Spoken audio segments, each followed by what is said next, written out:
Salam, sahabat motivasi iman yang dikasihi Kristus. Selamat pagi dan salam sejahtera. Sahabat ODB, pembacaan Alkitab hari ini terambil dari Yohanes pasal yang ke-10 ayat yang pertama sampai dengan ayat yang ke-10. Gembala yang baik, aku berkata kepadamu, sesungguhnya siapa yang masuk ke dalam kandang domba dengan tidak melalui pintu, tetapi dengan memanjat tembok, ia adalah seorang pencuri dan seorang perampok. Tetapi siapa yang masuk melalui pintu, ia adalah gembala domba. Untuk dia penjaga membuka pintu, dan domba-domba mendengarkan suaranya, dan ia memanggil domba-dombanya masing-masing menurut namanya, dan menuntunnya keluar.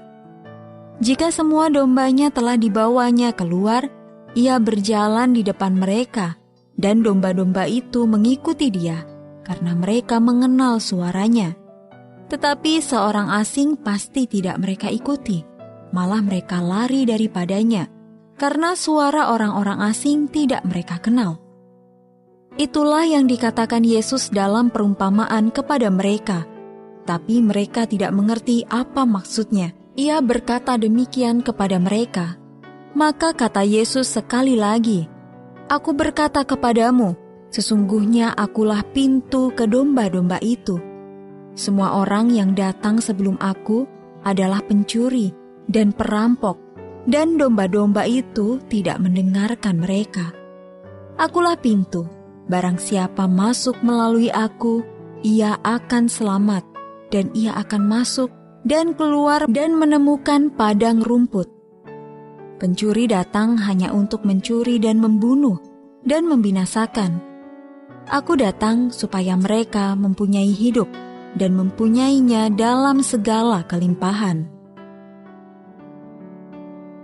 Ayat Mas renungan hari ini terambil dari Yohanes pasal yang ke-10 ayat yang ke-10. Pencuri datang hanya untuk mencuri dan membunuh dan membinasakan. Aku datang supaya mereka mempunyai hidup dan mempunyainya dalam segala kelimpahan. Judul renungan kali ini, Dia Mengisi Kekosongan Kita, ditulis oleh Marvin Williams. Sahabat ODB, psikolog Madeline Levine memperhatikan baju lengan panjang yang dipakai seorang gadis berusia 15 tahun di hadapannya. Orang-orang yang pernah melukai diri sendiri biasa mengenakan model baju itu untuk menutupi tangan mereka yang memiliki bekas luka. Ketika gadis tersebut menyingsingkan lengan bajunya, Levin terkejut melihat kata empty atau kosong yang digoreskan si gadis dengan silet pada kulitnya. Meski sedih, Levin bersyukur anak remaja itu bersedia menerima pertolongan yang sangat dibutuhkannya. Remaja itu seakan mewakili banyak orang yang merasa kekosongan dalam hati mereka. Yohanes menulis bahwa Tuhan Yesus datang untuk mengisi kekosongan tersebut dan menawarkan kehidupan dalam segala kelimpahan. Allah menaruh kerinduan untuk memiliki hidup seutuhnya dalam hati setiap manusia. Dan Dia rindu kita mengalami hubungan yang penuh kasih dengannya. Namun Dia juga memperingatkan bahwa pencuri akan berusaha menggunakan berbagai hal, orang, benda, dan keadaan untuk merusak hidup mereka.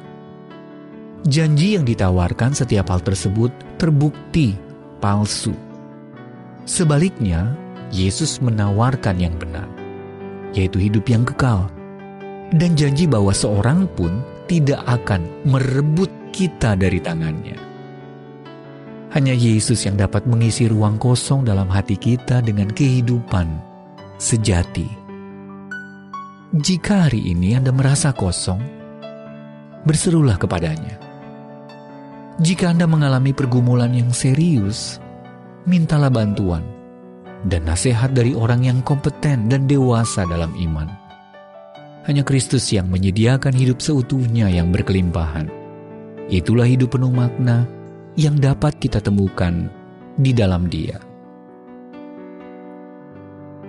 Sahabat ODB, dalam pencarian Anda akan makna dan kesenangan hidup, hal-hal apa saja yang membuat Anda kecewa?